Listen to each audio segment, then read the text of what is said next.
Hi guys, good morning. For today's video guys, pabiyahe po tayo papunta ng Agusan Canyon, Manolo Fortich, Bukidnon. Bakit? Kasi po taga doon po ako at may bahay po yung mga magulang namin doon. Bago tayo makapunta doon, magpapagasolina muna tayo kasi yung sasakyan namin is paubos na po yung gasolina. At sa kasamaang palad, wala palang gasboy dyan. So bumalik kami kung saan kami galing kasi doon na lang kami magpapagas. At para tuloy-tuloy yung biyahe natin pa uwi. Paalala lang po sa lahat ng mga motorista, charot, motorista na taga dito po sa amin. Kasi dyan po sa Puerto, may daan po na madilim, tsaka may daan po na andaming lubak-lubak. Yun pala yung mga kasama namin pa uwi. Pamangkin ng asawa ko at kasi niya ang kasama namin pauwi doon sa amin. Madaling araw kaming bumiyahe kasi walang traffic at hindi pa po siya mainit. At dito po na lugar na to is malapit na po to sa amin, parang 2 barangay na lang po kasi dito yan sa may Minsi. Og thank you Lord, iabot mi sa among lugar nga safe. Ug diri kay nakita naman ninyo ang replika sa dako nga pinya, so gamay na lang kay antos guys, tuol na jud kami sa amoa. Ug makita po ninyo guys ug unsay porma sa among balay nga among giulian karon.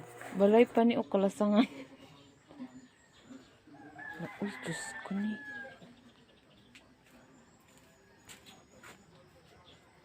Itong dito. Ha? Nalagay pa yung sindira.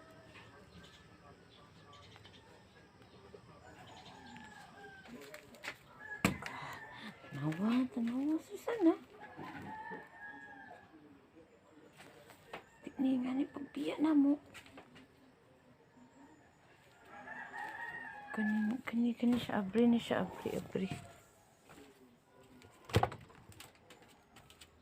Abrihan.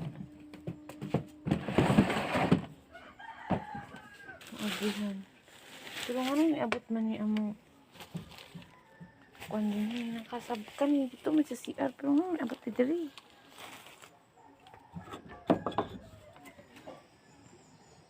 Wala sige gud ay ulan kay ngano. Napuno man sa tubig diri. Hala. Oh my God, naisin nga nawala. Kumpiyansag tunob sina kay basin gabok. Hala, naisin nga nawala. Sushani. Hala.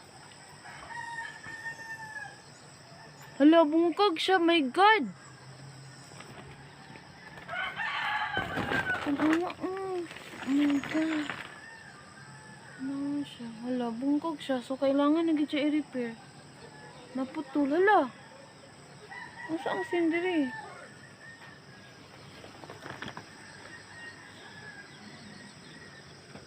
Good morning, Philips. Yan. Diba? Kaya nakita naman ninyo ang sitwasyon din sa among balay. Moto ni siya ang balay sa kong parents, guys. Before ta mag-start og panghinlo, ato sa ni siyang ipataas ang trapal gamay kay para mahayag sa siya.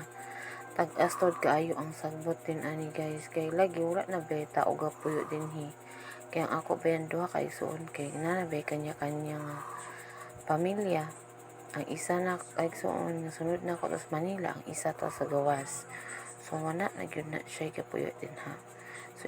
So sa giingon pa nila kung ang balay ko no nga wala na nagpuyo, mag-anam na daw siya og kagabok.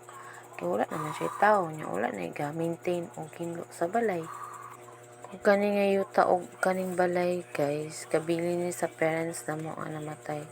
So na-adjoy meaning ani nga balay mo nang di gina namo siya ga-give up. Pahala pa og gabok na siya din ha. Sa ginaingon ko na ay meaning kay naa din hitanan among kasakit ug kalipay ani nga balay.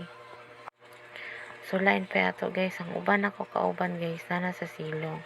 So dili pa ta mo matur sa among silong. O kani di among balay is up and down. Simento ang katunga kahoy. Balik ta. Ang ako mga kaubanan nasa silong kay hinahinay na sila gluto para sa among pamahaw dala pa ni udto. So ako naginlo na lang po ko dani. kay wala na sa ko'y mabuhat. So sila man ang naglihok. Igor po na ko sila gigayran. Sa ginaingon ko na guys, wala na dyan puyo din he. Kay kitang mga babae kung maminyo man dyan, istadon man yun sa balay sa lalaki. So mo naman yun ang traditional nato. So kaya wala may lalaki, puro man may babae. So wala yung mabilin ani among balay. Pagpasensya na niyo yung akong tingog ani guys, kay isipon man jud ko. Tapos kanilito dag among balay is duhay kwarto sa taas. Duha po'y kwarto sa silong, kaso among gibungkag ang division nga para sa kwarto sa silong kay gianay man gyud siya. So meaning duha ray kwarto sa taas kaya sa silong wala naman siya.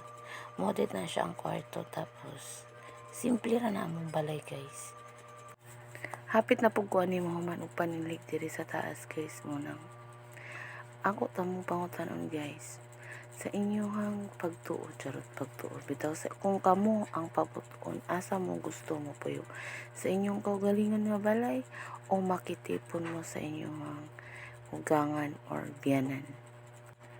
Kay kung ako guys, gusto ko mo puyo sa among kaugalingon nga balay, pero kay layo man siya kung asa nagtrabaho ang akong bana, so magantos ang gita. Isod man gyud po magsige siya biyahe-biyahe, kapuyan daw siya kung magsige siya biyahe-biyahe. Kung diri nga dapita guys, nanami ko sa pikas nga kwarto kung asa mi katulog before. Tapos, kinsay relate diya nga manilhig nga gamit ang tikog. Pataas ang kamot. Comment kung kinsa, charot. Diri man jud nga kwarto guys, ay haligi dinhi nga napuno sa anay.